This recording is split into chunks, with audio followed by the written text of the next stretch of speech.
For Finland. My name is Kaisa Oksanen. I am from the Prime Minister's office, and this event is the Foresight Wednesday. Usually we have Foresight Fridays, but today we have a Wednesday, and these are the events of the National Foresight Network that the Prime Minister Office and Sitra together coordinate, and we organize these events to provide discussion platforms on important future themes. And I don't have to speak for long, so welcome all of you. And today we are talking about platform economy and especially the role of the public sector in this emerging new economic structure. And we have very interesting speakers today, but I will now give the floor to Dr. Leena Ilmola-Shepard, who will tell you more about this project, this strategic research project, and the speakers today. Thank you and welcome. Thank you. So my name is Leena Ilmola, and I have been a systems researcher now for 8 years close to Vienna in Luxembourg in International Institute of Applied Systems Analysis. That is funded by 24 nations, and Finland is one of the nations. So this is part of our ambition and aim to bring some of the understanding that we have collected around the world also for Finland, so that you would be willing to pay your membership fee also next year. So first of all, only 2 sentences about the Platform Value Now project. The project is funded by Strategic Research Center, Council of Finland, that is operating in integration to Academy of Finland, and we are trying our best in order to collect insight and share insight about revolution, radical technologies, and in our case the theme is platform economics, economic-centric platform-centric economic systems. Now I'm speaking in my head Finnish, and that's why it's complicated. So, and the principal aim of our work is that we are looking at what is happening, because this feature is emerging. So every day the phenomenon that we are studying is different than yesterday. And due to this emergent nature of our field, we are trying to understand what happens in the world, and that is made by extensive horizon scanning and also case studies. And today we are going to share with you one of the case studies that our colleague David Rejewski has conducted in Wilson Center. And then we are also operating in close collaboration with the Finnish companies and Finnish government. Perhaps next time we will have a chance to speak about some of those results as well. Now I would like to ask my international colleagues to stand up and only with 1 sentence to present themselves. Professor Watanabe is a vice principal investigator. So Chihiro. Good morning, ladies and gentlemen. My name is Chihiro Watanabe. I spent a little bit longer years at the current life.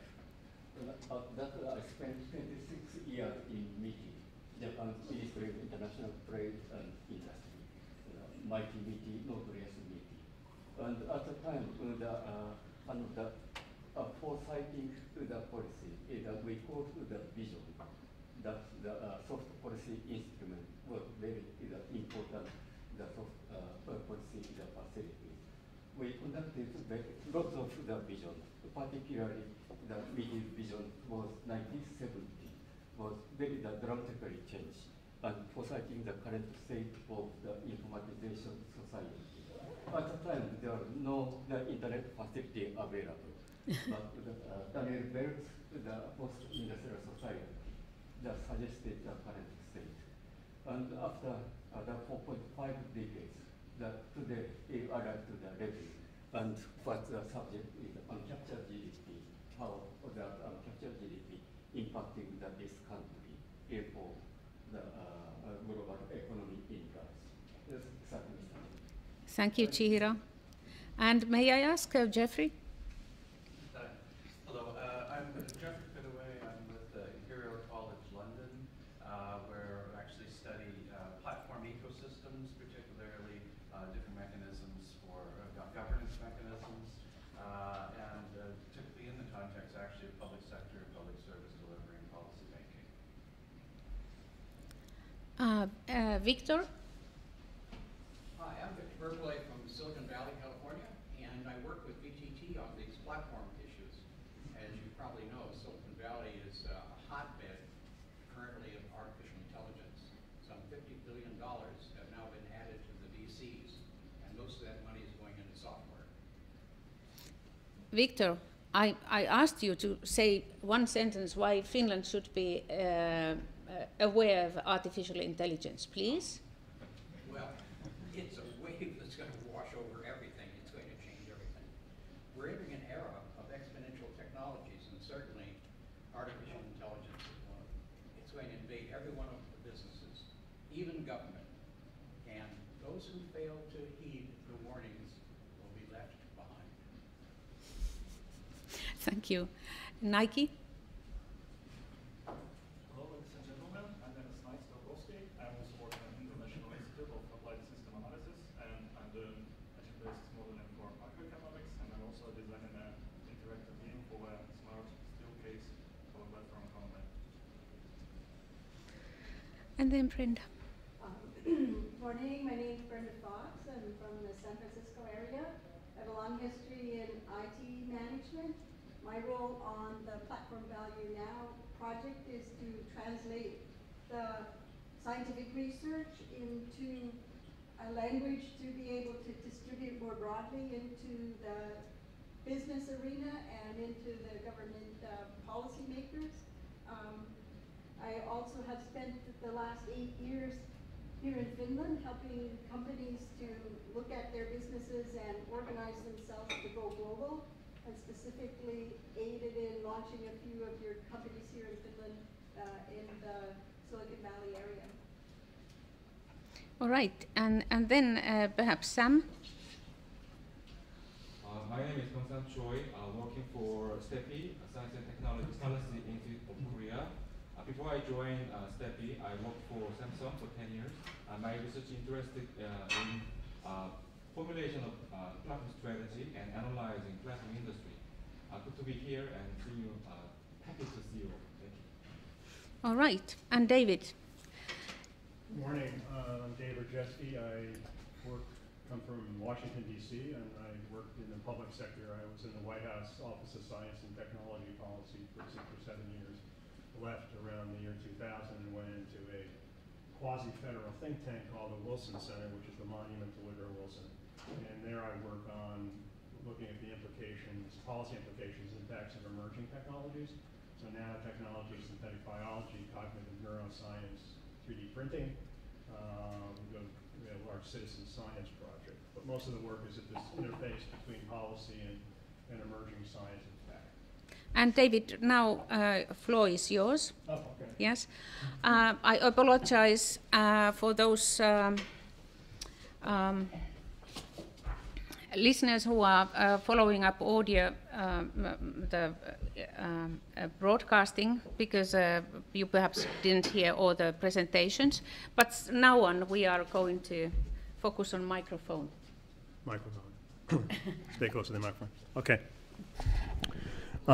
So even though I actually ran a Foresight project for a number of years, I'm here as a historian and anthropologist. So I want you to think a little bit about that.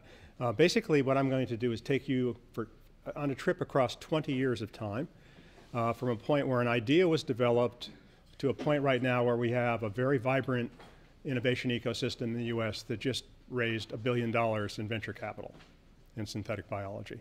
So I'm basically going to take you through, and you get a sense of who happened to play at what point in time, and how did this come about.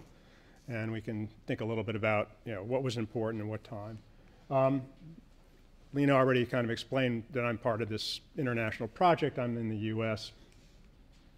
I'm not going to spend a lot of time on synthetic biology. For those of you who haven't spent a lot of time on it, think about the merger of engineering and biology. We're going to take engineering principles and we're going to apply them to biology, right? And we're going to be able to design and construct new biological parts and devices that do new things that we want, creating fuels or medicines, whatever. So it is a type of innovation platform. We can build a lot of things on the capacity of synthetic biology. And in fact, you see here that some of these firms actually call themselves a platform. So people are beginning to just sort of describe themselves as we are, in fact, a platform.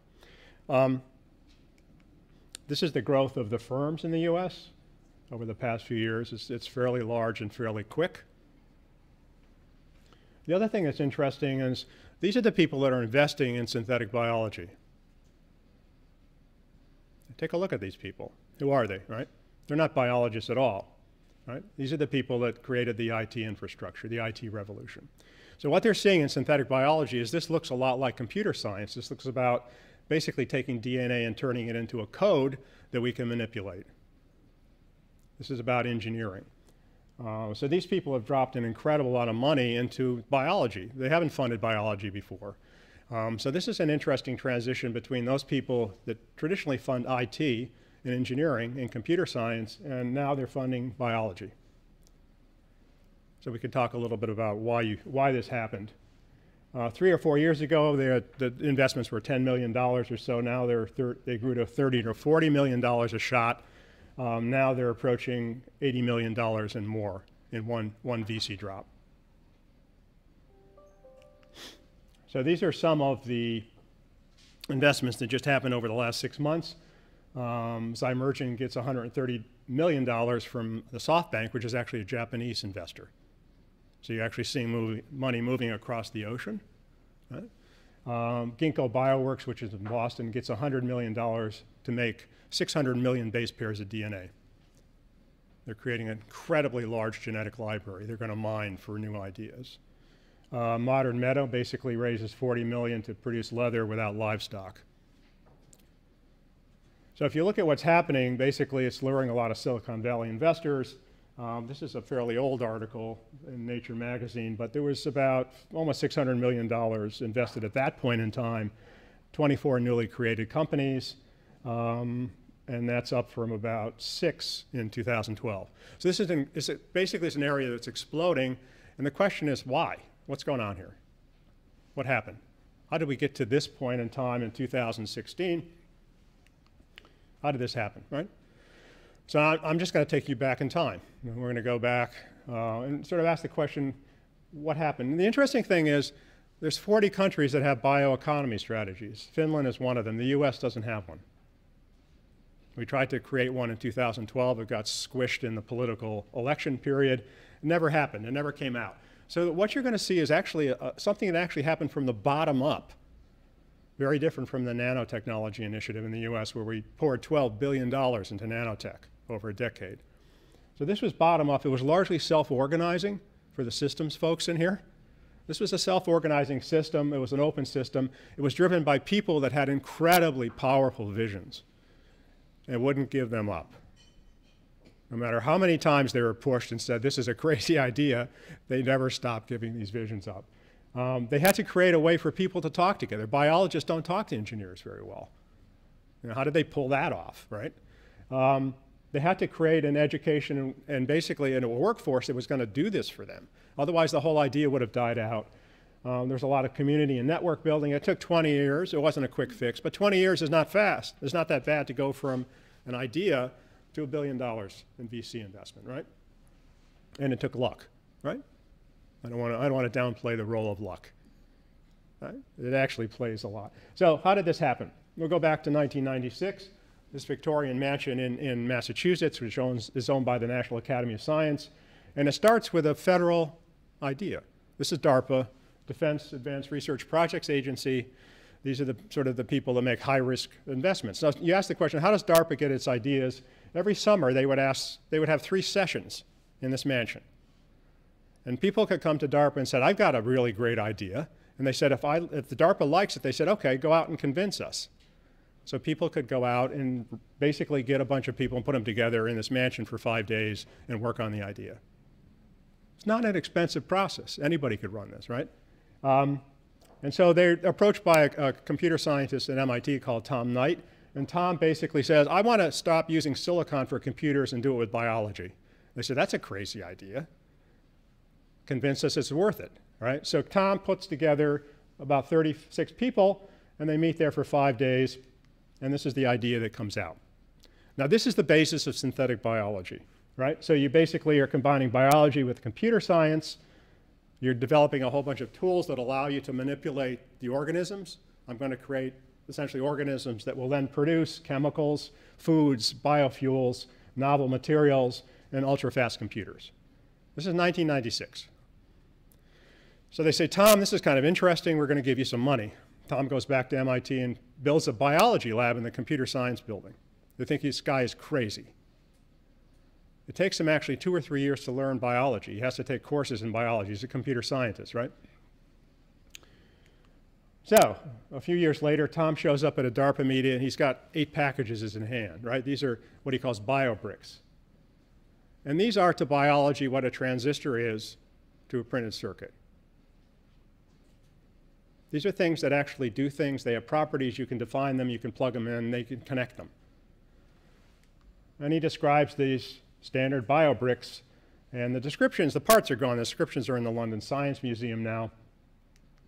He develops a language, almost like a computer language, to actually talk about synthetic biology and build circuits. This eventually morphs into what's called the BioBricks Foundation. So he actually has this idea that we can create biological parts and put them together, right? It's sort of biology, which is kind of messy and difficult and hard to do, becomes hopefully a little bit easier, right? That's the vision, right? People, again, think this guy is mad. There's no way he can pull it off. But a few guys say this guy is brilliant, and they go to MIT with him. But at this point in time, there's no course, there's nothing, absolutely nothing. Nobody would know this was happening. And that changes in November 2002. So this sign goes up on the campus of MIT. It just says, tired of evolving, make new friends. You know, and it's sort of here in this pile of stuff. And basically every January, the students at MIT can take a month off and do whatever they want. They can take courses. There's no grades. They can learn. They can fail. They can have fun. So they stop doing whatever they were doing and just do whatever they want.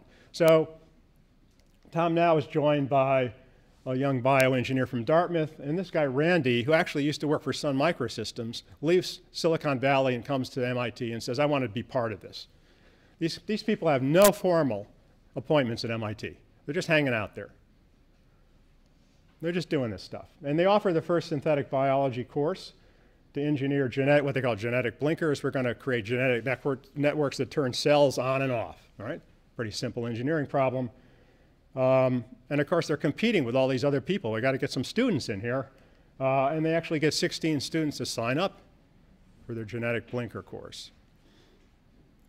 Blurry picture. The interesting thing here is this woman in the front is now the president of Ginkgo Bioworks. This is the company that just raised $100 million. So all of a sudden they began to sort of see, okay, I'm going to start creating a whole system of students. Without students, all of this dies, right? They have no way of going. They need students. They need doctoral students. They need postdocs. They actually they're trying to create a field here.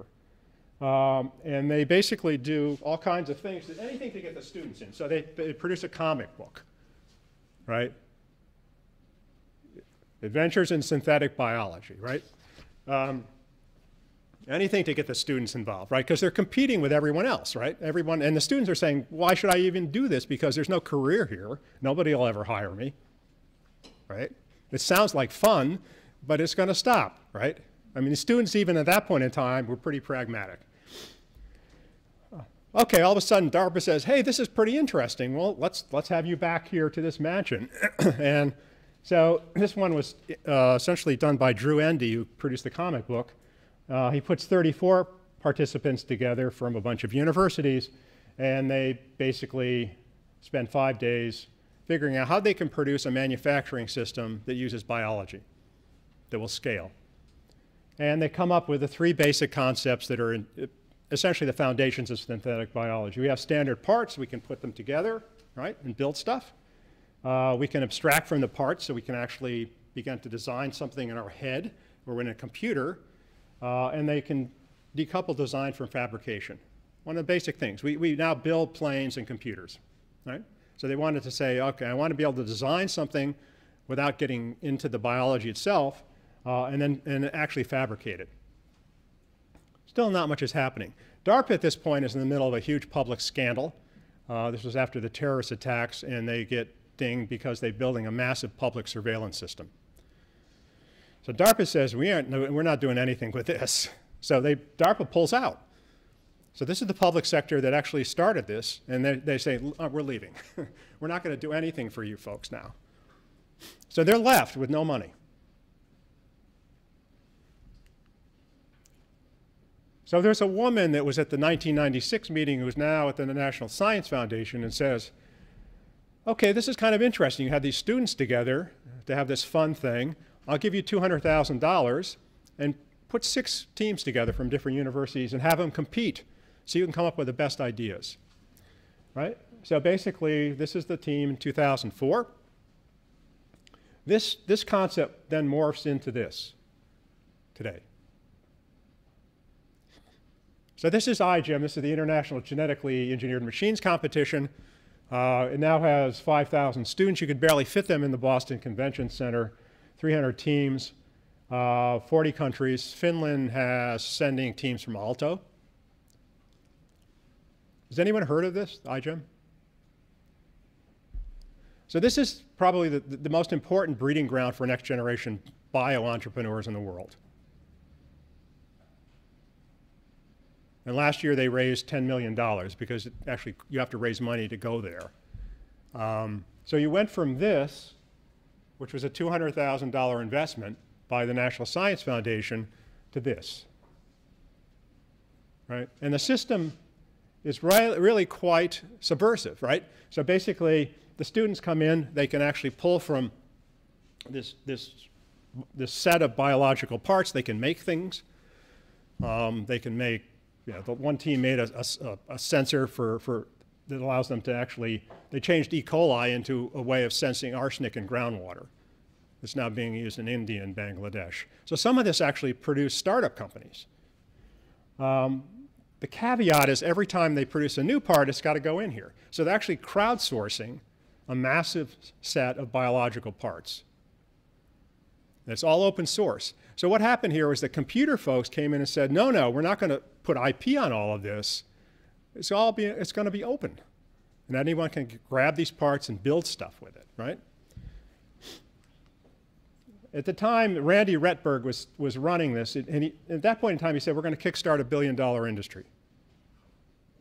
And they did it. They also started saying, well, anyone else doing this? So they started having meetings. This one was in 2004 at MIT, and people showed up. And they said, they showed up from other universities. They said, I thought I was the only person doing this stuff. So they realized they actually had to create a larger community. So they did this meeting. The next year they met at Berkeley. Then they went to Zurich. And they realized there were people in Switzerland and Germany and France and England that were doing the same stuff or thinking like this, right? And so every year they started to basically have these meetings around the world. And this is a comment that Andy made, that we needed to create a cultural frame to operate, right? We had to give people the right to practice this research. If you want to go to one of these, there's one in Singapore next year. So this whole system is open. I mean, you can penetrate. It doesn't matter whether you're in Finland, whether you're in the US, whether you're in Australia, you can get in here. So this became what's known as a trading zone. This is Peter Galston. Galston is a physicist who worked on radar. And one of the ideas he said, well, how did the physicists ever get together with the engineers to create radar? Because they came from different cultures, they had different languages. And so his thesis was they were able to actually create some sort of language that let them talk to one another for a while, until they got used to one another and they actually could exchange ideas. And so this is what happened between the engineers and the biologist. And they developed a bunch of things like talking about circuits and feedback loops and sort of Legos. And we did a fairly large sort of semantic network analysis of the Web of Science a few years ago. So we went in and just data mined the Web of Science and found all these words were actually appearing in journals across disciplines. That they actually created this trading zone system, that they actually were able to start having a conversation. So DARPA's out of here. The National Science Foundation comes in and says, okay, we're going to create a research program to create tools and technologies that are going to give rise to bio-based application. No bioeconomy strategy. The NSF just said we're going to do this. $38 million for 10 years. So this is really important. It was a 10-year program. And basically they said, we'll do this, but every year you have to get your whole community together twice. So every year they met. One time on the West Coast, one time on the East Coast. And they gave them, they said $150,000 a year for these retreats. And I went to them. They opened them up to industry. We were at the VTT the other day, and the VTT is part of their industry advisory group. Right? So these are open to anyone. You can go in as industry, you can go in as researchers. They're creating this massive open community that now is basically creating a brand new field. Here you have the National Science Foundation starting to put money in. All of a sudden, DARPA reappears. Okay? DARPA reappears and starts dropping major money in here because they actually want to use biology to produce the stuff they need. That may include explosives, they may include biosensors, that might include drugs. Whatever it is, they want to use biology. So DARPA actually creates something called the BTO, the Biology Technologies Office. This is their sticker. Biology is technology, right? They wanted people to see biology as a way of manufacturing. And they start going around the country and having these big meetings, and they basically say, hey, we've got a bunch of problems, can you solve them? The typical DARPA thing, right? DARPA's a myth, it's kind of a mindset, right? So anybody could do this, right? You don't have to be DARPA, you have to have this mindset that we can actually solve really hard problems. And we want you to figure out how we're going to do that. We're going to give you the money for it, maybe. There's always a maybe there, right? So, I'll go through the legacies quickly, and then I'll talk about what they created. One of the legacies, this is what came out of the NSF investment. It's a massive network of people. Across universities, I was part of this. There's all kinds of, anybody can get, this was the sort of the network legacy. And when I interviewed about 30 people when I was doing this work, when I went back to Tom Knight, the guy that started this, and he said, you can't create a technology alone. Kind of a simple statement. You need the buy-in of thousands of people. You need redundant academic programs. The most important thing we did was we created a community. That was it. And a lot of the work that they did was not just creating the science, but it was a parallel process where they're creating this community of scientists, which included other people outside. It was a very, open system because a lot of it was driven by this kind of, I would say, open source ethos that computer people brought in. Some other legacies of design, build, test, learn cycle. When I'd say 20 or 25 people that I interviewed, they said this is probably the most transformational thing they did. They took this is the basic problem-solving system of mass production. You design something, you build it, you test it, you learn. And you don't want to go through this cycle a lot, right? And the biology people were going through this a lot. So actually bringing this paradigm where we could design something and go through the cycle twice and we have an organism that does what we want it to do was a huge revolution, right? And this is the way we make rocket engines. This is the way we make computers, right? We make airplanes with this. Talk to any engineer, they know what this is. IBM has a huge program on DBT cycles called flow management.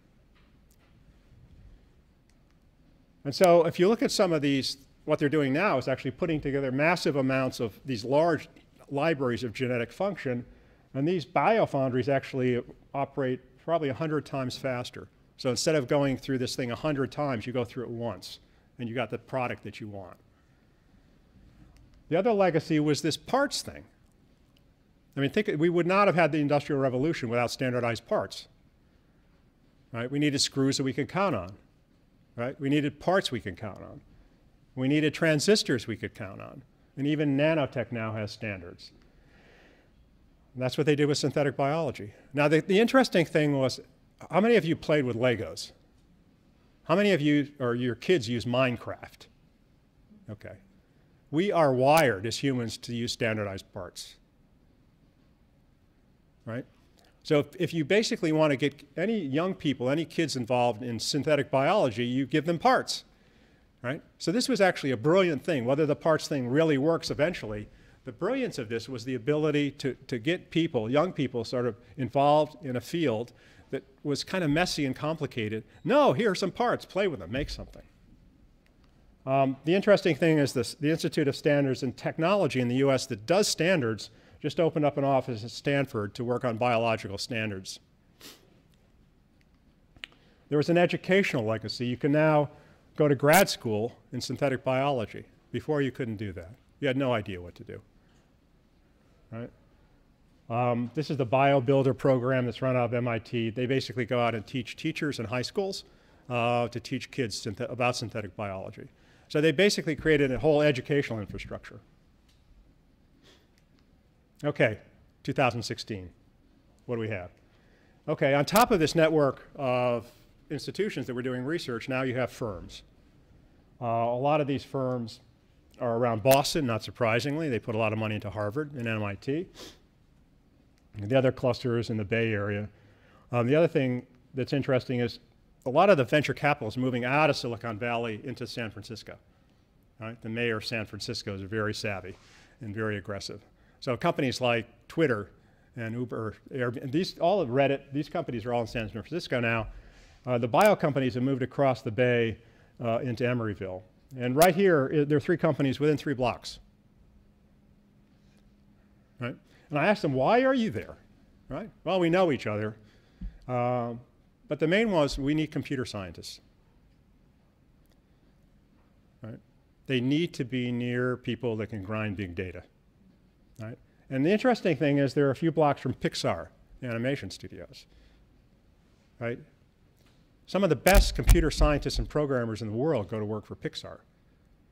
So they want to be in a place where they can grab people that do analytics. So this is not biology anymore. If I talk to the CEOs, they say, we run a computer science company. The product is biological systems. So anybody that has a strong sort of background in computer science, any country that can provide information scientists, wins in this ecosystem. So it has to be an open system. Basically, this is kind of how they're attracting people, new people. There's another cluster here of these companies in Shanghai, these synthetic bio companies, and there's another cluster in the triangle between Oxford and Cambridge in London. Right? But you don't have to be, you basically can produce these organisms anywhere and scale them somewhere else. The other thing that's happened is it doesn't take a lot of money or know-how to start a biotech company right now. I mean, I went out and bought a lot of equipment, and actually, in my office now, I could go and swab your cheek, amplify your DNA, and analyze it for $600. So you're dropping essentially the cost of entry. And then what's happening here is you're filling this space with a whole bunch of ways of raising capital. So we work with one company, biotech company, they raised $500,000 in 40 days on Kickstarter. These options never existed before 2008. So now you have crowdfunded capital. The US has just passed laws that allow you to do crowdfunded equity. I work with a company that's do cellular agriculture that actually allows people to produce meat without cows, or eggs and milk without chicken. So how do we produce protein for a global population without having 56 billion heads of livestock? They basically started with PayPal, and they do donors. There's 170 accelerators in the US. One of them, Indie Bio, just focuses on biology companies. Any one point in time, there's 40 companies in there that are being trained 2 months later to do a pitch to VCs. And there's a bunch of community labs. So these are people that just have the community lab. You could walk in and learn biology. Right, so here's one in Brooklyn. GenSpace, this was the first community lab. This is Ellen Jorgensen. She was working in a biotech company, and the company went bankrupt. She's out of a job. So Ellen says, I'm going to set up a nonprofit. You give me all your equipment. And they said, sure, we'll give you the equipment when you write it off. So she starts basically teaching people biology in Brooklyn in an old brownstone building. This guy walks in, and he's never taken a biology course in his life. He worked as a political campaign guy, right?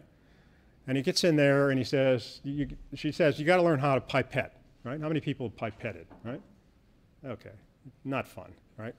He said, because he's never taken biology, he said, this is crazy. I don't want to spend my time pipetting. I want to do research. So he gets together with a friend of his who's an expert in 3D printing, and they create a 3D printer that pipettes. He gets $1 million and creates Opentrons, and they create robots for biologists. So this is a guy that didn't go to the university. He went into the system, right, through a community lab, basically a lab that taught him something. So they created other ways of entering into the system and raising money. So the other thing that they did, which is quite subversive, is they blew apart the entire supply chain. So before you had DuPont and Dow, which are now trying to merge into a bigger entity, which the EU is fighting under monopoly laws. And they controlled everything. They did the research, they did the IP, it's ours, and you're going to pay us for it. These people came in and blew this entire thing apart. So what was a vertically integrated system is now horizontally integrated. It's not integrated, it's loosely integrated. So you have some companies that do synthetic biology and actually take things to scale, but now you have a bunch of people that come in the middle. All they do is rapid prototyping and design. They basically say, we're going to create an organism, give it to you, you scale it. So their whole business model is just creating new organisms, new, essentially molecular factories. And then you have a bunch of people that just say, I'm going to make science faster. I'm going to make you into a faster scientist, let you run more experiments. So this is a completely disaggregated ecosystem that didn't exist until these folks came along. And people are raising hundreds of millions of bucks in this different points of this ecosystem. I'll just show you some examples of some of these people. We'll start with the discovery folks. This is not purely synthetic biology. It's just, I'm going to make it easier for you to do science. So this is Twist Biosystems. I interviewed the CEO. Biology becomes a computer science field. So all they do is make DNA. That's it. They produce DNA. Now the interesting thing is one of their big customers is Microsoft. So Microsoft has figured out how to store data in DNA. So this was the goal that you saw in 1996, right? We were going to use biology and computation. And you can store a lot more data in DNA than you can in silicon. And so Twist produces their DNA. That's all they do, right? They also they do for drugs. So this is a platform company. They're doing data storage, they're doing drugs, they're doing genome, they're doing functional genomics, biodetection. They're also the people that are supplying Ginkgo Bioworks with 600 million pairs of DNA. So you're getting actually money flowing between these different parts of the ecosystem. Simple goal, faster, cheaper, better DNA, 2 cents a base pair, 3 times cheaper than it is now. So they want to basically say, as a scientist, you'll never have to sequence DNA anymore. You just tell us what you want, we make it, deliver it. They're the Amazon of DNA, right? Emerald. Emerald started it was 2 guys in Philadelphia, grew up together. They basically like computers and biology. And their idea was, why are we even doing experiments in labs? Why can't we do them in the cloud, right? So they go to Silicon Valley. They're living in motels, running out of credit card, running a huge credit card debt, trying to get to see a VC. Finally, they get in to see Peter Thiel, who has a lot of money, made it PayPal, and Peter says to them, don't go away. So they're living in their car literally for 2 weeks. They then get in to see Peter, and he gives them a check for $25 million.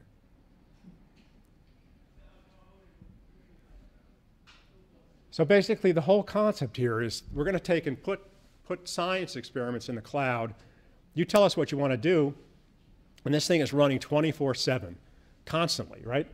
So already they've been able to increase the number of experiments per day per person by 5 to 7 times. And the goal is to go up to 15 to 20 times more experiments. And they're selling basically academic startups. So you don't have to, if you're a startup, you want to do experiments, all of a sudden you don't have to have that investment for a lab. The investment's gone. They've taken it away from you. You don't have to build a huge wet lab. The interesting thing about Emerald is every scientist that comes into Emerald has to learn computer coding. Right? So they want to make sure their scientists understand how to take the experiment and turn it into code. This is one of those firms in the center, Zymergen. I talked to the CEO, he said, we are a software company, we're not a biology company. Technology, biology, automation, computation. They produce essentially drop-in biological production that others scale. So you tell us what you want to produce, we produce the organism, you scale it, and we get the royalties. So they're operating like a novelist, right? You scale this up, you make money, you give us the royalties, right? That means they're shifting the risk. They're not doing the risk, they're not taking the risk of production. They're just doing a really good job in making the organisms that do what they're supposed to do, right? Any product, any organism. That's their bumper sticker. They have a software group, they have a whole group that does factory operations. These are the areas they're in. Again, it's a platform. Agriculture, chemicals, electronics, flavors and fragrances, healthcare, home and industrial cleaning, personal care products, waste management. The VCs love these people. Right? So this is a platform company. Last one is actually a company that's on that end. This is Bolt Threads. Bolt basically learned how to synthesize spider silk. Okay? Spiders actually are pretty good at producing things. And the silk, they produce lots of silks. Some of them have different tensile strengths. Some of them are sticky. There's actually hundreds of thousands of combinations of spider silk. So they actually figured out, using synthetic biology, how to do this. And I talked to the CEO, and I said, why are you doing this, right? It's kind of a neat thing. And he said, well, my wife's a fashion designer. I said, that's good. What else, right? He said this was an area that they could get into that there was no regulation. So if they went into drugs, they were looking at $800 million to get it through the FDA pipeline, right, in years. So they picked an area, they basically have this opportunity to actually begin to do all kinds of products, and they're looking for an opening where there's no regulation. They can go very quickly to the market. The other thing is there hasn't been a lot of innovation in fabrics. I mean, nylon stockings, you know, it's been decades. Nobody really innovates in fabrics. So basically, they just got $50 million to do advanced textile manufacturing. The other thing is they produced the system for production there. They're actually going to produce the fabrics in North Carolina. North Carolina in the U.S. was the center of fabric production in the U.S. before it all moved to China. There's a certain amount of irony there, right? They're actually producing silk products that now in North Carolina, and the factories still exist, a lot of the skills still exist. There's a huge appetite for high-performance fabrics. You use them in Norway. You know, we dress them all the time. So they just did a deal with Patagonia, which is a firm that makes high-performance clothing in the U.S. So probably in a year, you'll be able to buy high-performance clothing that's made out of synthetic spider silk. Basically, they wanted to innovate in an area that didn't see a lot of innovation. Right? So even when people are producing and essentially doing the entire thing from design to organism to scaling, they're trying to find areas they can go into that are very different. Right? They're not reproducing what's out there. Why should they? How can they possibly compete with the Dows and the BASFs of the world? Right? So there's enough of these companies now where they have their own trade association, Synbio Beta. These people meet every year. They just met in San Francisco. You can go there in London in 2017. These are the startups, the new companies, the academics. So again, they have a trade association that's open to people. So some opportunities, and then we'll finish up. So they've blown apart the entire ecosystem. right? They've created a new ecosystem where new business models can come in, they can grow, they can thrive. Right? There's a new skill ecosystem, right? So any country, anybody that's good at biology, computation, robotics, automation, data learning, right? And even AI, for instance, as Victor was mentioning. So there's a lot of machine learning algorithms that are being applied to these big data sets. Has a huge advantage here. It's not just biology anymore, it's biology and computation. You can get into the system lots of ways. It's not closed, right? So you can go to, universities can send people to iGEM, you can go to these SynBio beta meetings, there's these synthetic bio meetings. The barriers to entry are very low. You could create a community bio lab in Helsinki. Right? The mayor of Paris basically did this. The mayor of Paris said, I'm going to give you guys, you bio folks, your own building, and I'll pay the rent. And he renovated an old building, a factory building outside of Paris, and said, we now have our own community lab. That was pretty cheap to do, right? So you can do this anywhere, really. Anywhere there's sort of the idea, the will, the vision to do it. There's also a lot of educational material. Somewhere the comic book is going around, but there's also lots of things that people love to give away. And that didn't exist years ago. Anyway, so these are some of the people I interviewed.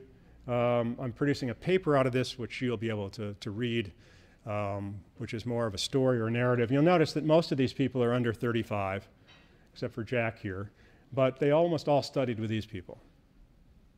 So these are their students. And if you notice, like Jay is he actually was a chemical and civil engineer. Drew was a bioengineer. Pamela is a system biologist. Chris is a mechanical engineer doing synthetic biology. Jim is a plant biologist. Adam is a bioengineer. So people are going into this from all different areas. That's it. Thank you.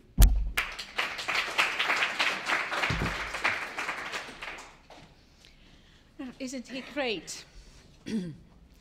So this example was one of our ways how we study this field, this emergent field of platforms. We deep dive into an area, and then we try to collect as much understanding as possible. And then, of course, the next step is to both reporting to decision makers and also scientific reporting. The other way how we are approaching our unknown unknowns or even known unknowns area is by analyzing quantitative data and statistics. And Professor Watanabe has been looking at the field that is really essential. This is a Foresight Wednesday now, so we are kind of under the umbrella of Foresight. What David was telling was history in America, but something in this dynamics will change the way we believe how global economic system will be structured.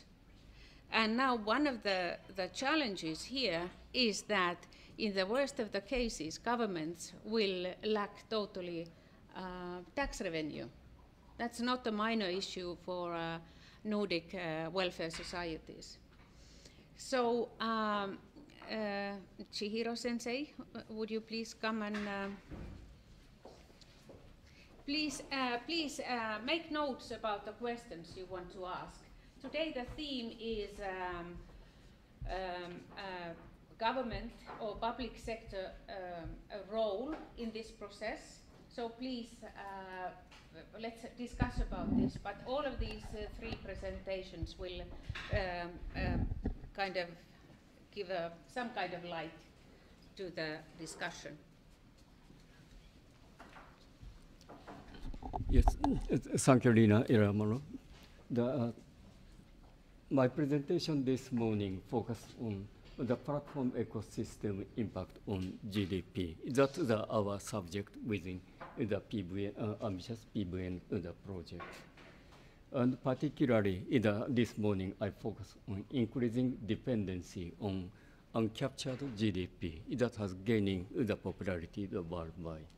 and its the consequences to this country's future. And first, briefly, as I mentioned, after spending 26 years in meeting, I joined EASA, similar to the Lina, and then headhunted to Tokyo Institute of Technology. And currently working at University of Jyväskylä. Before that, I spent also the National University of Singapore, almost 7 years, where Kaisa Oksanen visited was that 2012.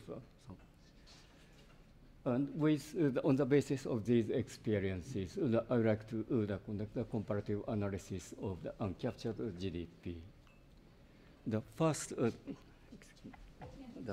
you need the microphone. So, that doesn't work, but you cannot take the microphone away. Huh? Can you show with that one? I see. Yes.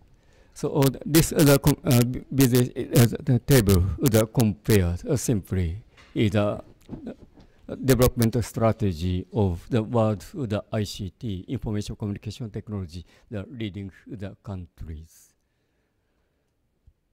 Every year, World Economic Forum ranked the advancement and utilization of ICT. That indicate here the global the ICT. Doesn't. Oh, yes.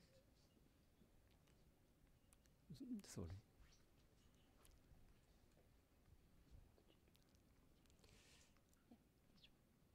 And how about?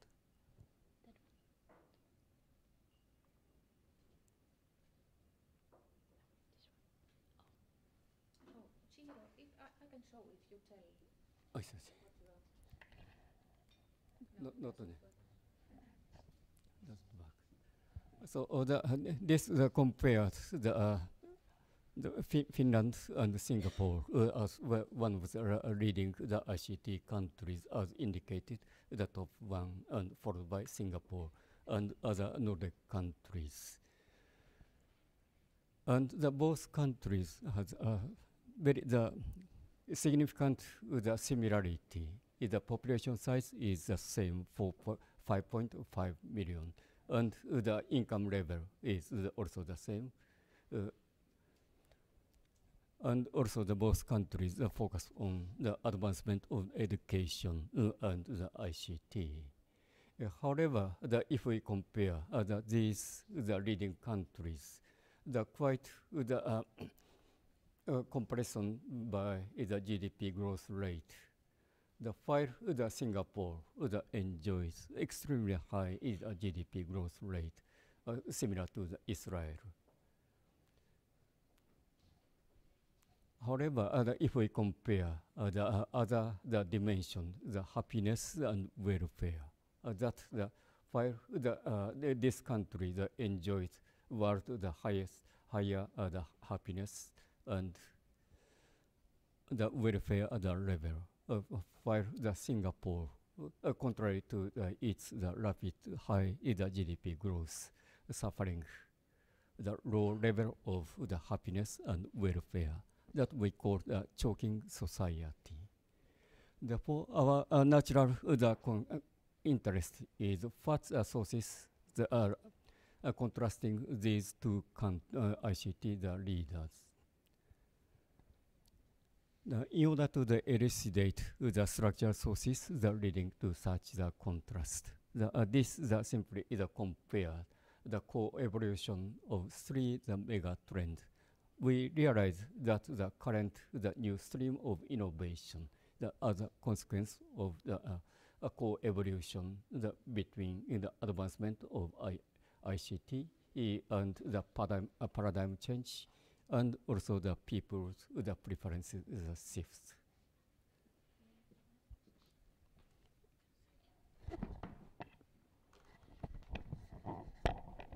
Just one.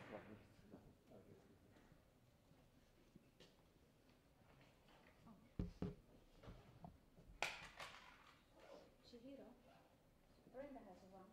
Because it's a TV, I don't know if it shows because it's a TV screen, so it doesn't. Yeah, that could be. No, it doesn't show. None of them will show. Because it's TV. Yeah, Oh, so really? you have to run it with that. Yeah, you. Fraser?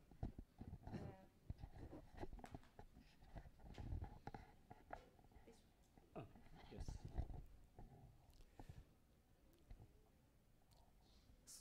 So this illustrates the co-evolution between the advancement of ICT, the paradigm change, and people's preferences shift. And our point is that due to the advancement of the ICT, is shifting from the traditional computer society to the advancement of the internet. And the internet provides the significant new services.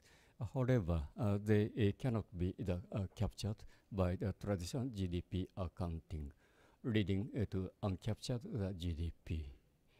And which correspond to people's preference, the shift from traditional economic functionality to the supra functionality beyond economic value. The detail of contents we explain later. That consists of social, cultural, the emotional, functionality, and which induces the further advancement of the internet. And then again, the internet provides the new services, however, not necessarily captured by traditional GDP accounting.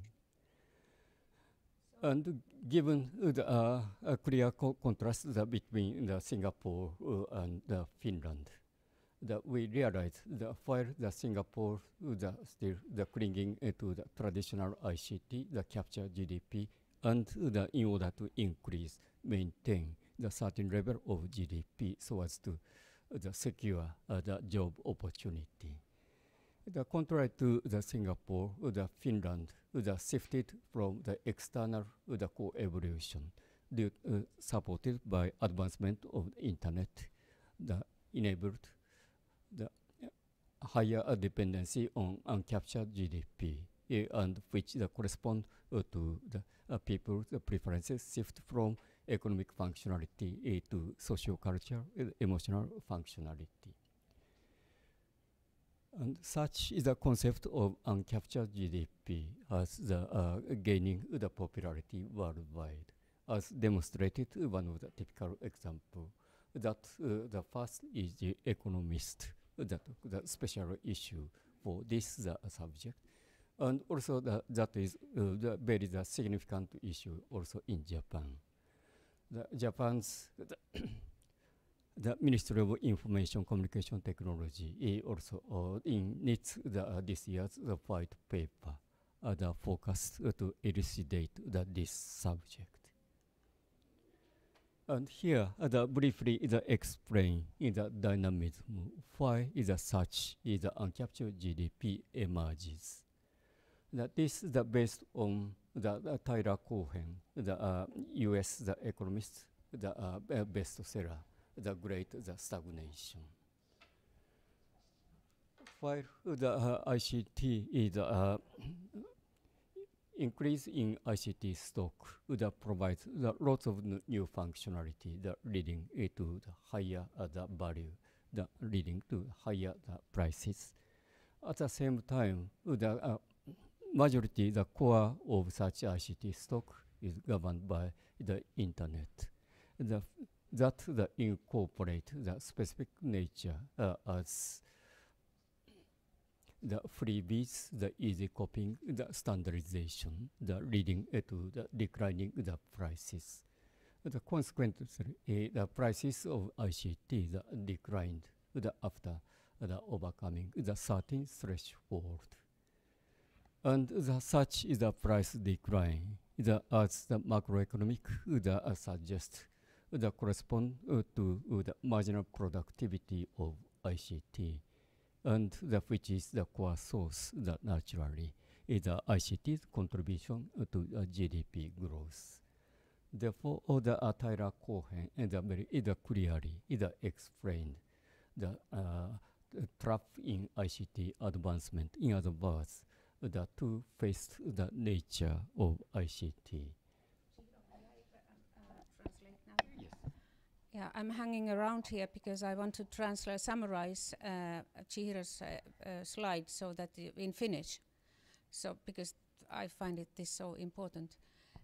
Periaatteessa tässä on sellainen tilanne, että internetin ansiosta hinnat laskee, mutta se ei suinkaan tarkoita sitä, että käytännössä se esimerkiksi kuluttajien tai yritysten aikaansaama hyöty siitä asiasta vähenisi päinvastoin.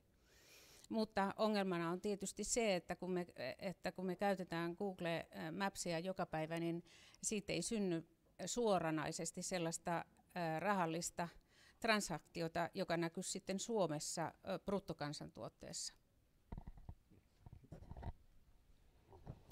And another important dimension we should not be either overlooked is fatality of the logistic growth that naturally incorporate the bipolarization of the digital economy. That simply speaking, that excessive increase, the change into a vicious cycle. You can show. Yes, as indicated here.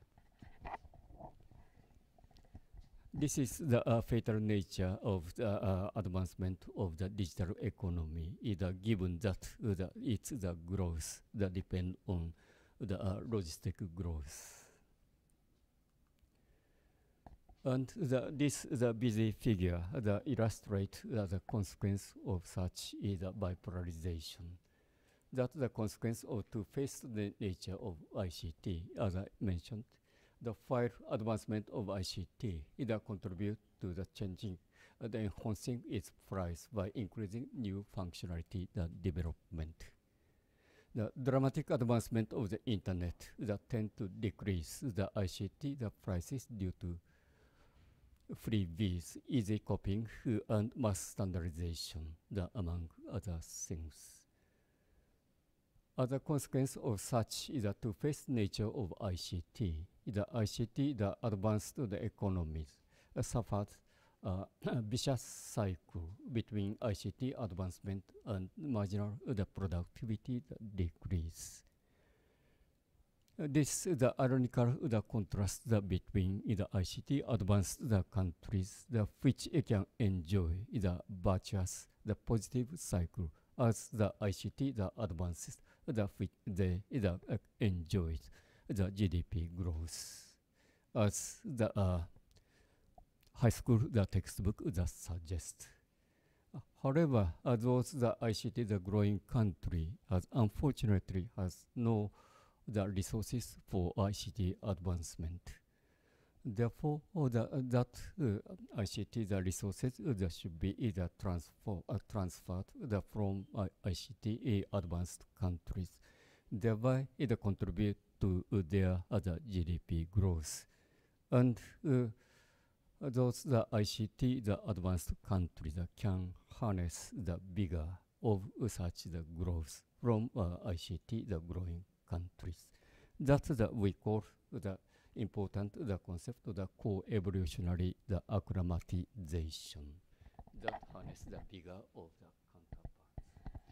Lyhyesti siinä professori Watanabe käyttää laajoja kansainvälisiä tilastoja ja hän on analysoinut IT-investointien tuottavuutta. Nyt Suomi on tuolla keskimmäisessä kuvassa punaisella sektorilla toisiksi alimmaisena, joka tarkoittaa sitä, että yksi lisää euro, joka investoidaan IT:hen, se tuottaa huomattavasti vähemmän hyötyä kuin se edellinen euro, joka on investoitu tietotekniikkaan. Ainut keino, millä tästä kansantalouden näkökulmasta tästä tilanteesta, joka ei suinkaan paranna Suomen tuottavuutta Suomessa, ainut keino, jolla siitä päästään eteenpäin, on se, että se osaaminen ja se tietotaito, joka täällä on kehitetty, niin me pystytään viemään sitä ulkomaille. Jos oikein ilkeästi sanoo, niin nämä suuret julkisen sektorin tietotekniikka-investoinnit, joita esimerkiksi terveydenhuollon alueella tehdään, niin tämän taustan mukaan ne kannattaisi ehkä meidän se sama investointi tehdä jossain Afrikassa, jolloin me saataisiin suurempi hyöty siitä bruttokansantuotteeseen. This contrast that suggests the significance of the optimal balance between either maintaining the 13 the captured GDP, primarily through harnessing the bigger of the ICT, the growing economies. At the same time, in order to correspond to the people's the preferences, the shift to the beyond the economic value, such the the increase in uncaptured GDP. The optimal balance between them seem to be very essential. The observation inevitably it suggests the significance of how to measure such the uncaptured the GDP. The next challenge is the measuring the uncaptured GDP in a simple and practical manner. The first, the basic understanding as we reviewed. The uncaptured GDP can be traced from the both sides, from the upper the advancement of the ICT, and also the people's preferences, the shift that induces such the increasing dependency on uncaptured GDP. And as suggested in the middle, the locomotive of the spin-off.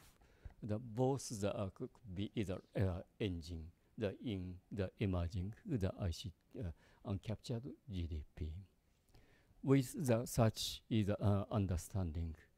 The first, we attempted to measure the uncaptured GDP from both sides of uncaptured GDP emergence, starting from new services provided by the online intermediaries. That's supplied from the internet, from top to right. And this is based on the European Union's survey, instructed the Copenhagen economics that was reported 2013. Clearly identified online in the flow of online intermediaries. Among the flow of the GDP, those lots of beyond the captured GDP, particularly those the B2B, the platform by e-commerce, the online advertising, the consumer benefits of the free services, social or the cultural value, and also the 13 the uncaptured GDP incorporated in the traditional investment. That's beyond the capturing of the traditional GDP accounting. And that report suggested substantial total value, including the uncaptured GDP change. The current 2% per annum GDP growth to 3 to 8% growth, growth society. This is from the an advancement of the internet through the online intermediaries side. Another is from as I repeated, the customers, the preference, the shift from the economic value, economic functionality to super functionality that induces the further the increase in uncaptured GDP. And here that we analyze under the digital innovation, majority of the customers and the satisfaction in consumption that in the macroeconomics that measured, microeconomics that measured by the utility. It can be governed by the advancement of the ICT as a whole, that together with the particularly advancement of the internet. Therefore, in order to capture the impacts of the customer preferences shift to beyond economic value, and how such the shift that reflect to the traditional counting of the consumption see here. can be traced by measuring the elasticity of the ICT as well as the elasticity of internet, which defines the 1% increase in internet, for example, how much a percentage is the induce the GDP consumption by traditional GDP counting. And this demonstrates the outcome of the comparative analysis of this, the elasticity of the internet as well as ICT stock.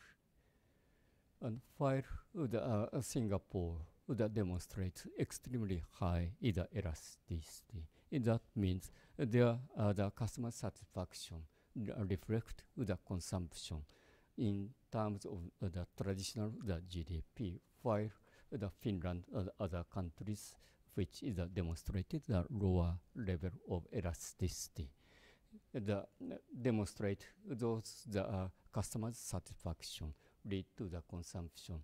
However, those consumption doesn't necessarily reflect the traditional GDP accounting. This demonstrates the general trend in the similar elasticity. The higher the level of the elasticity that indicate the clinging to the traditional capture GDP.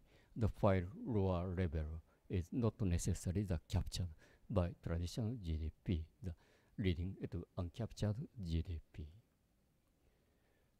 With such understanding and by identifies the two locomotives from the ICT the advancement side and also the strong inducement by people's preferences, that we attempted to measure the discrepancy of the traditional GDP and the uncaptured GDP. Taking two ICT leaders, Singapore and the Finland. So the detail of the econometric approach can be described here. Allow me to skip the detail. And this demonstrate the magnitude of uncaptured GDP, and also the traditional uncaptured GDP dependency. And on the basis of this, the empirical analysis, this compares to the ICT leaders, Singapore, the Finland, both the captured traditional GDP and the uncaptured GDP. This clearly is a contrast. The while the Finland GDP by a actual nominal term 269 billion US dollar in 2013. That's slightly lower than Singapore. However, its uncaptured GDP extremely higher than those Singapore, which is demonstrated our hypothetical view that while Singapore clinging to traditional co-evolution cycle, while Finland shift spin off from the traditional to the uncaptured GDP initiated new innovation stream. Given such the result of the empirical analysis, the next point, what are consequences of such the increasing dependency on uncaptured GDP?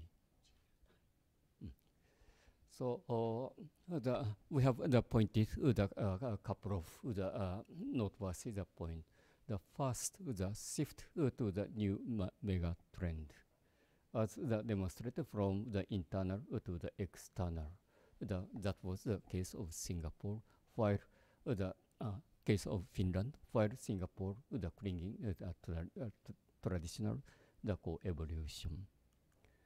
The second, as one of the strong inducement factor, correspond to the people's preferences shift. This is the figure that demonstrates the case of the Japan's people, the preferences shift that conducted the annual survey initiated by the Cabinet Office, and which clearly demonstrated the people's preferences, the shift from the economic functionality to supra-functionality beyond the economic value. That consists of social, the cultural, aspirational, the tribal, and emotional functionality. That suggests Finland shifted to correspond to such the people's preferences shift. As a consequence of such, the general preference shift, that from the international trade dimension, change in interactive return gain or the losing.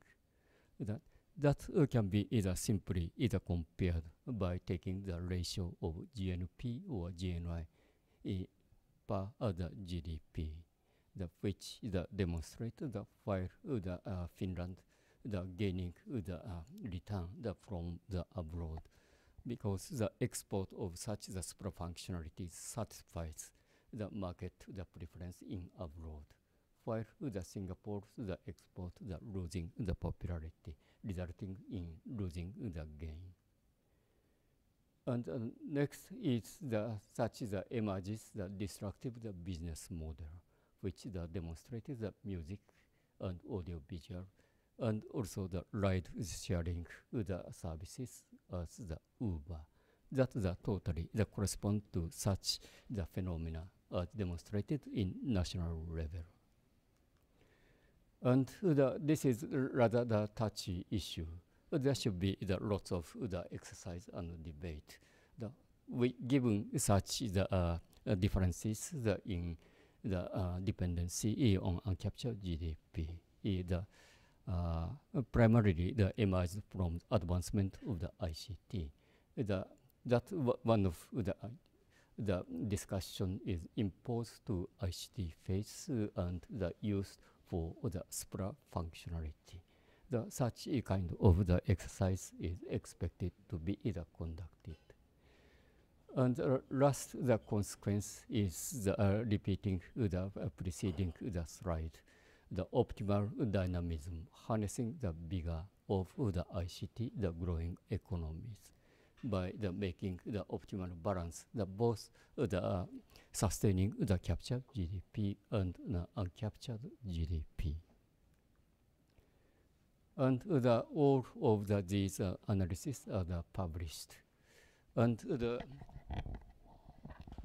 I'll pass the 3 sets to Kaiser and expect it to be demonstrated. Due to time constraints, I don't have enough time to explain the detail of the numerical analysis, and that can be found in the journal.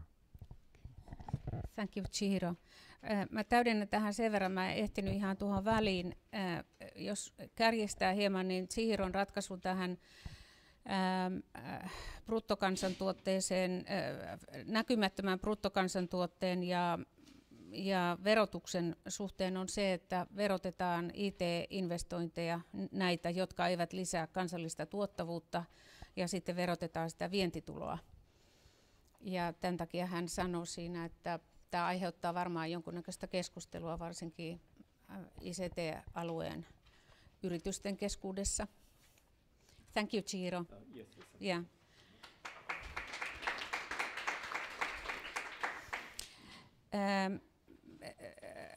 Valitan sitä, että tämä aineisto on vähän sillä tavalla vaikeasti hahmotettavaa. Mä oon saanut henkilökohtaista tukiopetusta 2 viikkoa tuolla Jyväskylän yliopistossa, niin mä ymmärrän vähän paremmin.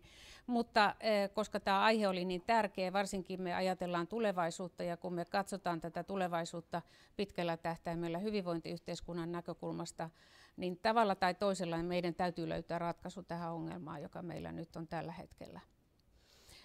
Our next speaker is not Dr.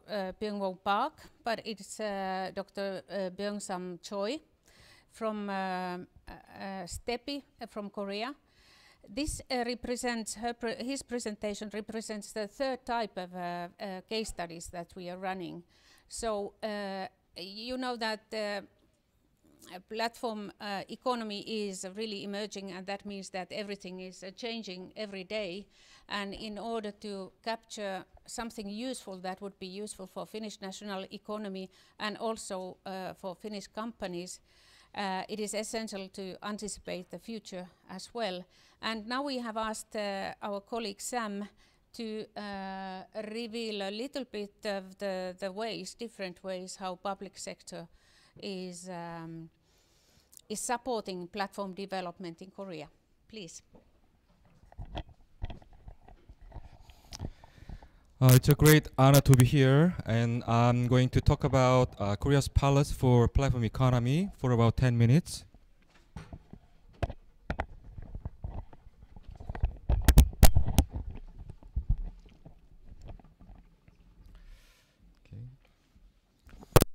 Yeah, first of all, I'll briefly overview the Korean economy, and then Korea's challenges, and next, policy for platform economy. As you might already know, the Korea, over the several decades, has demonstrated incredible growth. So it's called Miracle on the Han River, and as you can see in the picture, the GDP has increased 354 times since 1960. And in the course of growth, the Korean economy also has shown rebound and crisis overcome. To my understanding, to my knowledge, Korea is the only country that has switched from recipient of ODA to donor. And in the 1997, there was an Asian crisis, and South Korea was also one of the countries that suffered from Asian crisis. Korea implemented several structural reforms, and we could overcome the Asian crisis in 4 years. And now the Korea is facing challenges. First of all, the main challenge would be low growth. The black line is the growth path of Korea. As you can see in the picture, the income has grown just below the advanced economy, but these days the growth rate has decreased too much, too fast. And maybe this year would be below 1%. It's a big challenge for Korean economy. So the issue is how to reinvigorate the economy again. Another challenge is the fourth industrial revolution. You might all heard about it. Industry 4.0 or the fourth industrial revolution. The first revolution was driven by steam power, as you know. Second was driven by electric power. Third revolution would be driven by electronics and IT. And everybody's saying that we are facing the next revolution. The main driver would be data analytics or artificial intelligence or something like that. But I'd like to say that the data is the key. These are the events or new technologies you are witnessing these days. But the key is how to gather data, how to store data, and how to analyze and create value with data. That's the key to utilize or to cope with this new revolution. I think the platform comes in here. The key is to deal with manage data would be the platform. The left, I got these pictures from Michael Porter's papers. The left side is somewhat complicated, but it shows the technology stack to provide IoT or that kind of artificial intelligence service. It connects product with network to the cloud, and in the cloud there we store and analyze and create value and back to the control, back to product. That can be a product, data, dealing with data. And the right side, the picture is drawn in other perspective, but they are the same. On the right side, data lake and analytics. This is also a platform dealing with data. So, I mean, in fourth industrial revolution, data platform is the key. So we are talking about the platform. But it's a somewhat subtle issue, but I'd like to say that. So platform companies are dominating most industries these days. Google, Apple, Amazon, Facebook, Airbnb, Uber, or something like that. But to refer to a recent survey by Center for Global Enterprise, in terms of market capitalization, American companies have 72% of the value. So there is a mood called platform anxiety in EU countries, and I think the same for Korea. It's a subtle issue, but it's a fact. So the how to create platform companies, how to boost platform economy would be the challenge for many economies. So now let me turn to the policy issue. If we review the several reports, we can think of the government role to support a platform economy. They can be leaders, suppliers, facilitators, market makers, regulators. There can be more, but so let me talk about what Korean government is doing in this framework. Korean government supports the development of platform economy as leaders, as suppliers, as facilitators, as market makers, and as regulators. Absolutely, this is not an exhaustive list. I just picked up just a typical one. And also, I'm not saying that this is correct or this goes on very well, but I just wanted to tell you the fact what the Korea is considering. Yeah, let me briefly explain one by one. Yeah, Korean government set national priorities on emerging technologies and applications, such as self-driving car, light material, smart city, artificial intelligence, virtual, augmented reality, precision medicine, new drug, carbon utilization, fine dust, something like that. The second, we wanted to change. Korea is known as the heavy investor in public in R&D. Korea is the #1 country in R&D intensity, R&D investment intensity. But many people are having question. We have made real impact.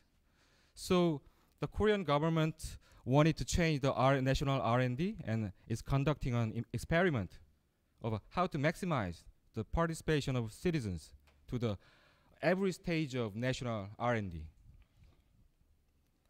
I also participated in this X project. Next one is the Korean government wanted to help private companies collaborate with each other.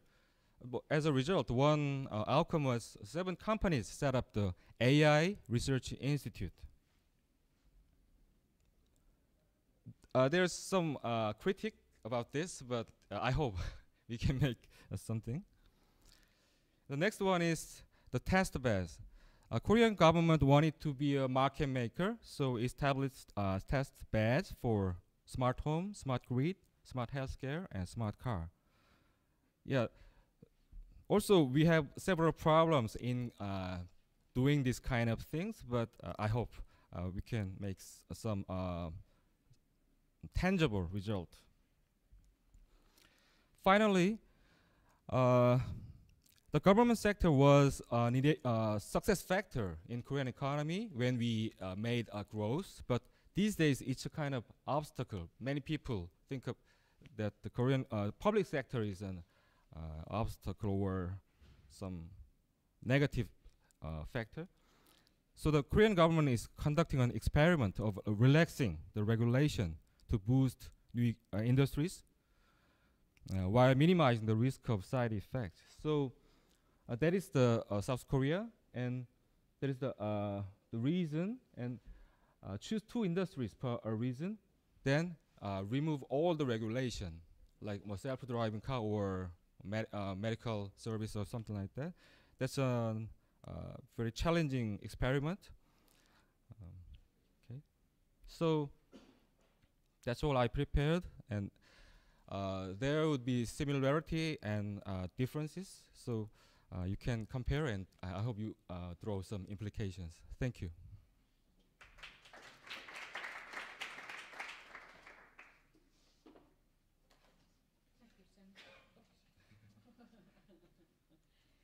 So now we are ready for discussion, and all the questions are really welcome. But as a special challenge for our project is to try to aid or support Finnish government in detecting and implementation of new type of policies. So please focus on especially on policy issues. And any comments?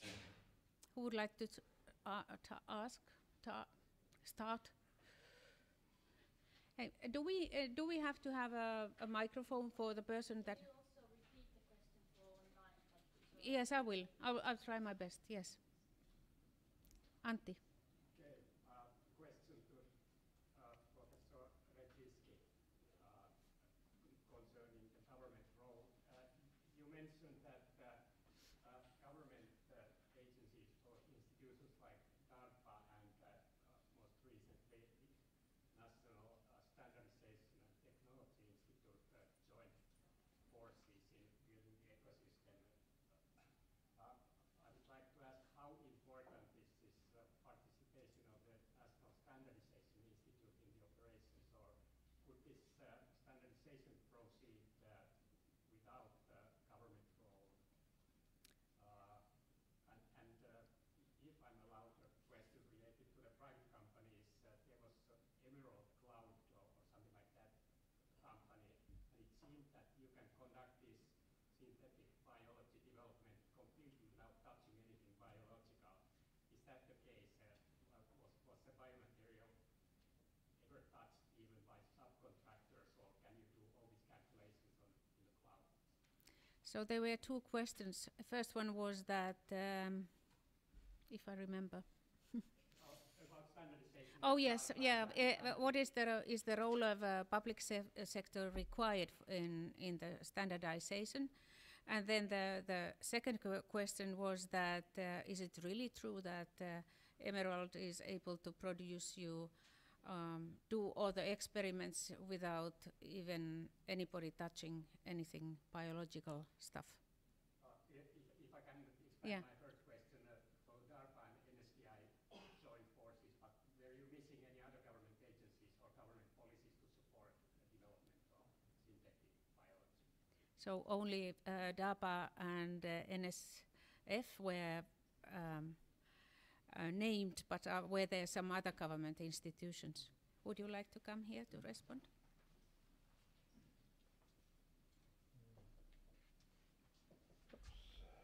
So DARPA, as you saw, DARPA had a really important role in the beginning in terms of stimulating a lot of the idea generation.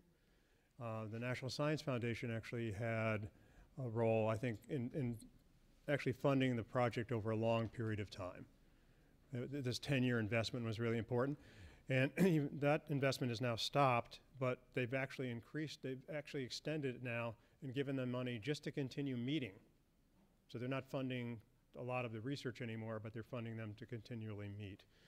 The other players here were the Department of Energy, right, which classically has been involved in genetic research for a long, long time. A lot of their investments were trying to develop, use synthetic biology to produce fuels. Obviously, the oil prices collapsed, which had a large impact on that.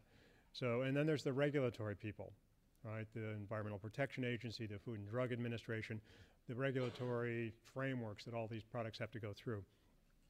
I think the issue of standards is a fascinating one. I think when I talk to companies, almost all of them use standards internally, right? And the reason they use standards internally is because they want to reuse a lot of these parts, right? It makes a lot of sense. So I don't want to actually, so if I talk to like Amyris that makes a lot of biofuels and stuff, every time they're making a new material, they're reusing 60 or 70% of their parts. And then they're making some, and that allows them to drop the cost of the DNA synthesis. So they don't have to keep going out and making all new parts. They're just reusing the ones. They could never do that unless they actually had standard parts and they knew how to characterize the parts. The bigger issue about whether we'll reach the point where the companies will share parts, that's an open question, I think. And so there's a big push by some of these people like the BioBricks Foundation to create a sort of an open system that everyone is sharing parts in. I don't know when that'll happen, but I can tell you that the firms themselves are sharing internally a lot of these parts. And that's one way for them to drop the cost. The involvement of NIST is interesting simply because they are the standard setting institution. And there's a lot of tension there because a lot of the people I talked to said they want the standards to come up from the bottom. All right? They don't want to have the government sort of impose the standards from the top. And so this issue here is sort of how do they actually involve themselves in this ecosystem in a way that's productive without sort of taking control of the standards, right? There is a sense that the standards actually have helped the system, the ecosystem, and it's speeded up innovation internally to the firms, probably across the ecosystem. But the fact that they've become involved is this belief that in order to actually scale this nationally or internationally, we need standards. And typically that's been their role. And so you can see where they're kind of doing this very carefully. They put one person out there at Stanford in a little office to kind of figure out what their role is. And I think part of what it is actually what's the role of the government here? And should we actually work on the standards from the top down, or should we let these standards kind of bubble up from the inside and let the companies kind of battle them out, as you've seen in the IT sector? The battling out takes a long time quite often.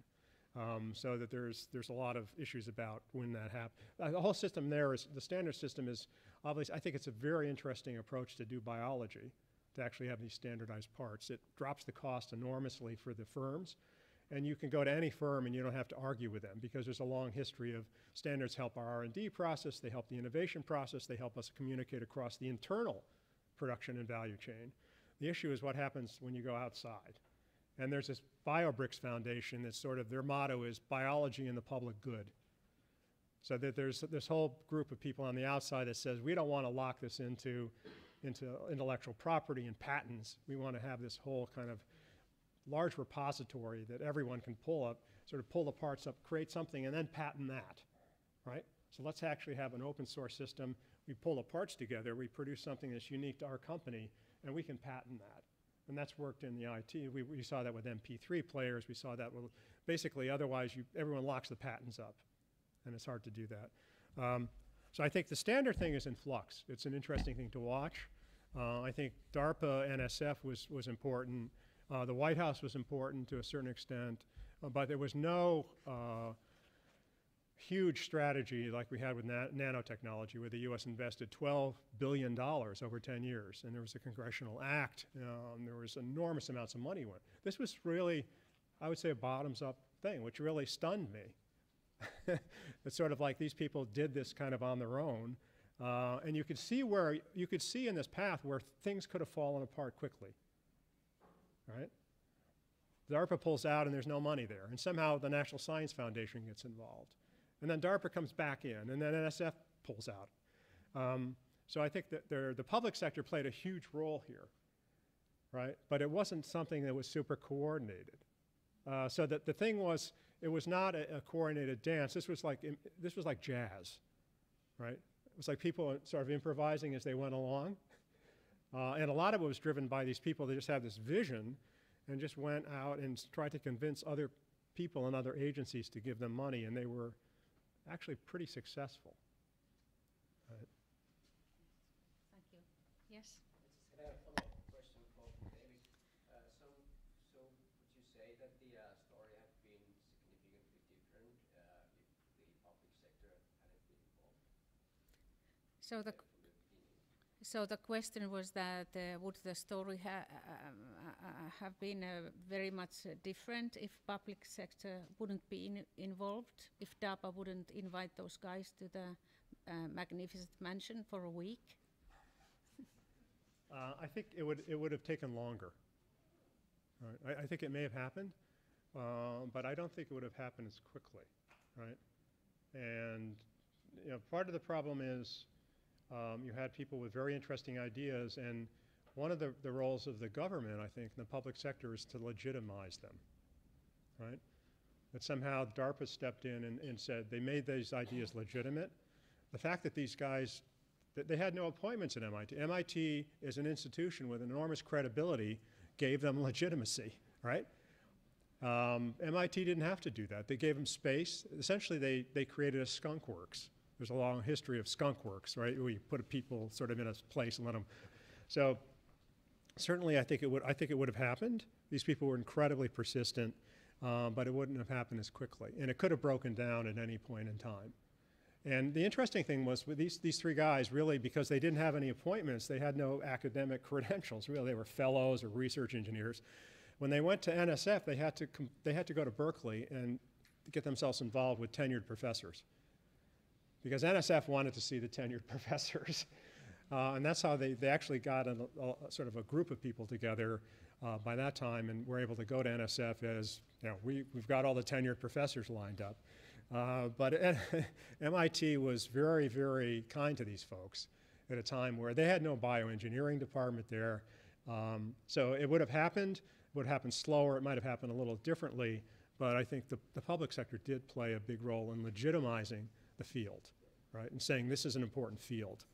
And getting an NSF grant is incredibly difficult. I don't know how it is with the Finnish Academy. They only fund about 1 in 10 proposals. Same. Yeah, so when you get an NSF grant, it's important. It's a legitimizing effect. The fact that they invested for 10 years wasn't a lot of money, really, right? Given the fact we invested $1 billion a year in nano, this was a small $35 million investment. Yeah. But it definitely legitimized the field, right? Yeah, we have here in Finland, we have we have a bit similar process, and that is the work that we are doing with funding of a Strategic Research Council. We will get a luxury to do something for 6 years, and that is an issue as such, but the requirement is cross-discipline research. And then the beauty of the system is that our research proposal do not have to be so detailed that when we are studying this kind of phenomenon on the go, we are able to identify new research questions, new type of case studies, and we are able to adapt our work and help those companies and public decision makers that have a question that we can address in a way or another. And you had a question? Yes, this is very, how can I say, impressive, this ecosystem development in the synthetic biology. But what's the next ones? What is coming up? Which fields are rising up now? Mm-hmm. Oh, yes, sorry, I forgot to. What is the next ecosystem after synthetic biology? That's a good question, yeah. Mm-hmm. I think the other one that we spend a lot of time on is additive manufacturing. So that's the term the US uses for 3D printing, in the sense that it allows you to do distributed production. And the same thing is actually true of synthetic biology. So we have this situation where we can take code now, and classic example, I take code, I move it around, and I print paper, I print photos. Now I can print things, right?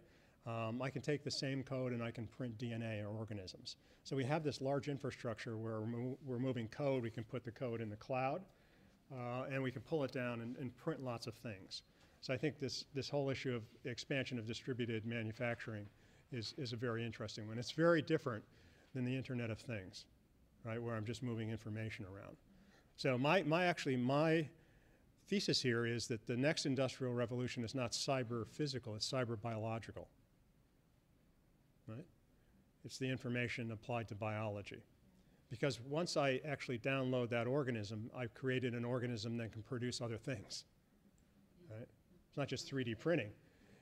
I'm producing a machine, a living machine, that can now produce other things, right? So I think that I've had long arguments with my friends in Germany about this industrial revolution and whether it was, kind of, it's a sort of a cyber-physical thing. I think it's actually cyber-biological. And I think the actual Moore's law has been broken considerably essentially by our ability to read biology. The other thing that's happening is, some of you might have heard about the technology called CRISPR. CRISPR is a gene editing technology, right? So if you think about this as a word processing problem, I have the ability to read DNA. You can send your DNA out and get it read now, sort of. I have the ability to create it. I can write it. And what CRISPR does is gives me editing, right? So now I have the complete word processing program for life. I can read it, I can write it, I can edit it. So I actually am a big believer that this is just the beginning, that what you're seeing. And the addition of the CRISPR. The other thing I'll tell you, there's going to be massive ethical issues here, right? If I come to you and say, I will give you the power to edit your gene, your human germline, in a way that you can pass these on to your grandchildren, that's something we never wanted to talk about as a society. We always said we can make changes, we can improve ourselves. When we die, they go. So the idea that we can actually pass changes on to our kids and our kids' kids is something we're going to have huge debates about. So tied into this is this whole issue of what's the role of the public sector in kind of facilitating the dialogue around all the ethical issues that we're going to get into. Because that could stop us very quickly in terms of the research path. Thank you. And one of the reasons why I appreciate Sam is that he always disagrees with everything. So Sam, please disagree. I don't mean to disagree his opinion. I just want to add something. I told you that the information or data is the key in forecasting the next industry. So I think it's limited by just our imagination. So the information and data is going to biology, and there is many emerging ecosystems surrounding home devices and cars. As you witness, cars and manufacturing and public services or regulations. So I think that's just limited by our imagination. Okay. So now this was the pitch I was asking Victor to do. We are starting now together with Sam and our colleague Jose a new set of case studies. We are going to look at the leading artificial intelligence ecosystems like IBM's, Google's and Microsoft's. And if any one of you has anything to do with this field, or you have ideas or questions for us, please contact us, because this is the way how we are able to create a direct benefit, not go through the long cycle of scientific publishing. Any other questions? We have still some time for some additional ones. No? Yes, please. Yeah, I have a question, and this one goes for Sam. So I was intrigued by the notion of regulation-free zones in Korea. Sounds super interesting. Relaxing regulations boost new industries, but it also sounds like really difficult. So, what's your impression here? Can you comment? How can you guys do this? So the question was about free regulation zones in Korea. That it sounds interesting, but are there any difficulties? I think why Korea is trying to do this kind of thing would be the past dependency of Korea. The Korea has been led by public sector or Korean government and full of regulation. So we wanted to relax them. And as you all know that regarding self-driving car or something like that, we all face the same kind of regulatory problem. So we want to deal with both of them, the past legacy regulation and the new emerging regulation. So that is not easy for Korea also. And as I understand that the regulation-free zone, the legislation is just pending, maybe.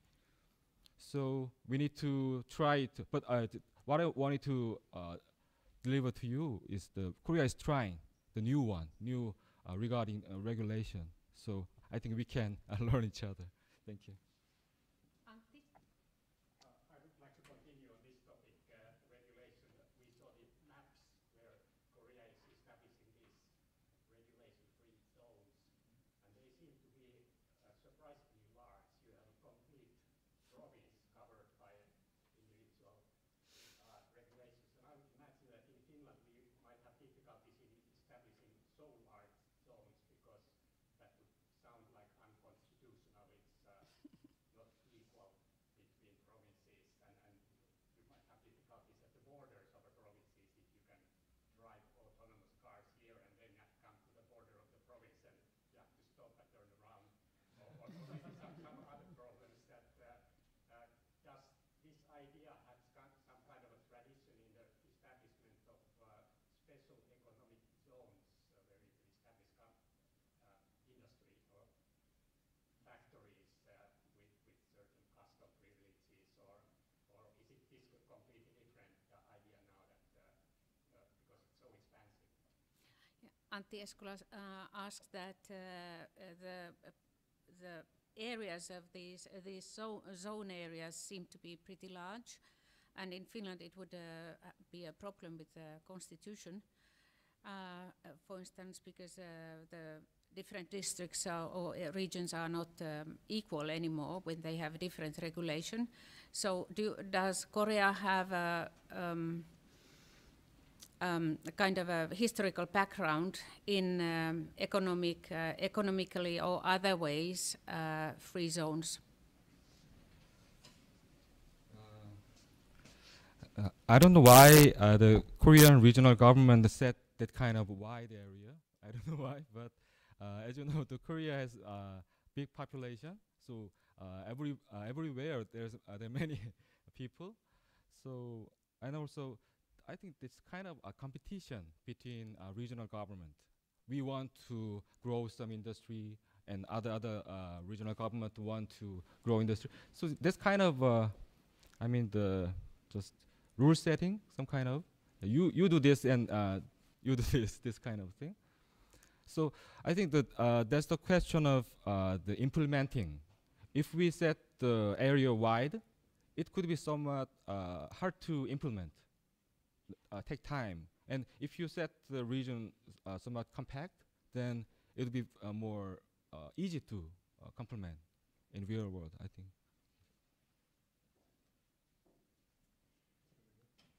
All right. Okay. Yes, David, please.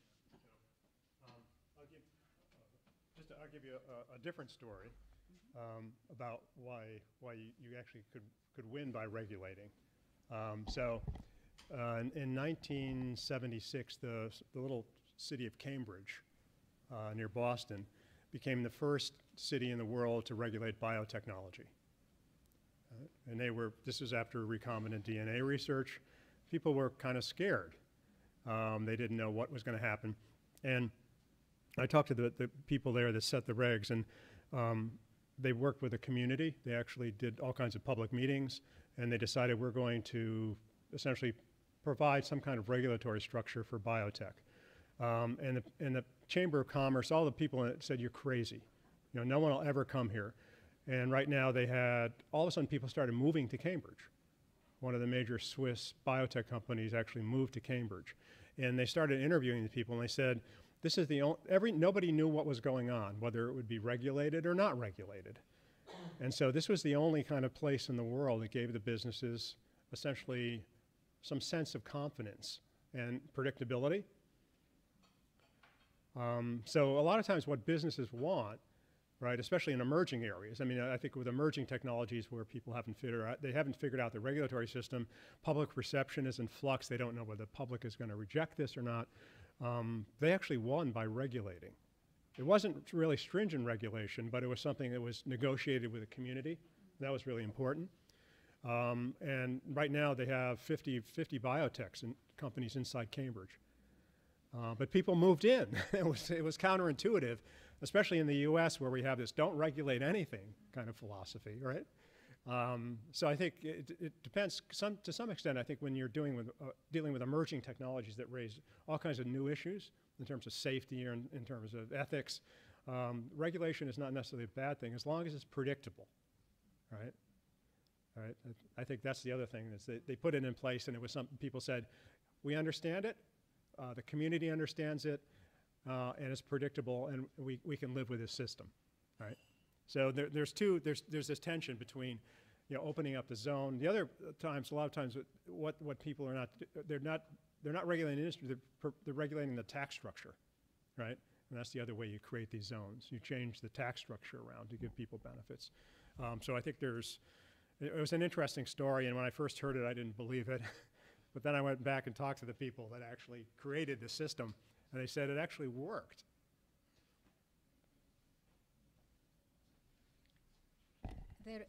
I add here, there is only one way how regulation can be truly harmful, and that is to have a defensive regulation. These new economic structures will be a fact in the future. They will revolutionize the global economy, and the worst what we can do as European Union is doing is that we try to defend our existing system and delay the modernization or transformation of it. As Professor Watanabe said, the only way we are able to benefit of this is that we co-evolve. We try to find ways how we can use these new structures for public good and also for commercial good. Antti. I have a question to Professor Watanabe concerning our getting loose of this GDP, or it doesn't actually show how happy we are. We saw the first chart that all the countries that were listed either had big growth, small growth, or whatever growth, but they were quite happy between 7 and 8 in the index. The only thing that seemed to correlate with the low growth is that if we have equality between men and women, then we would have low growth, and in countries where the Gini factor was, let's say, good, we would have high growth. And Finland was suffering among with other countries where we have equality.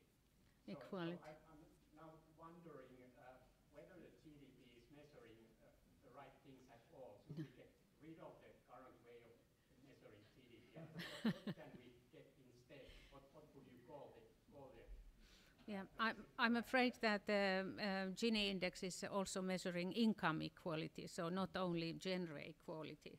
Otherwise, Koreans wouldn't have any problem because their gender equality is not very good. So that would boost your economy immediately. And the reviewing and reconstructing the GDP, the accounting structure is very long-lasting the story. That we did the very intensive discussions just before the first the energy crisis in 1973 in Japan. And after 4.5 decades, there has become again the hot issue also in Japan. The GDP does not necessarily reflect the real satisfaction or the happiness of the people. That are the two discussions. One is the GDP is not correctly observing the forefront of the activities. The second is the emergence of the advanced services that due primarily to the ICT, the internet, that has the beyond the fundamental concept of GDP. And the third is the GDP is a treat the universal average of the national account. That not necessarily reflect the differences which is attempted by the Gini index due to the imbalance. And the majority of the feeling of the happiness that derived from the such is inequality. Therefore, in Japan, and similar to the OECD, making the every effort to reconstructing the taking into account of these issues and factors. That the most important is how to reflect the realize the people's preferences. The shift has shifted from the economic functionality to the beyond economic functionality. Therefore, the point is how to practically measures those functionality as represented by the social, cultural, the emotional, the functionality. That's the point. So when I was in Japan, Japanese car industry is not so delighted about this, that young consumers are not interested in owning their own car. So that is a typical example where the new perception of new type of priorities are not reflecting in GDP, but where they are reflecting, and that is sustainability. So we may gain something in improved efficiency and sustainability, but we lose with these traditional measures. Ladies and gentlemen, it has been a pleasure to introduce you all of these, my magnificent colleagues, and I hope that this dialogue can continue. So please contact us whenever you have anything to ask, or if you want to join to our research, or we are kind of open platform as such as well. Thank you.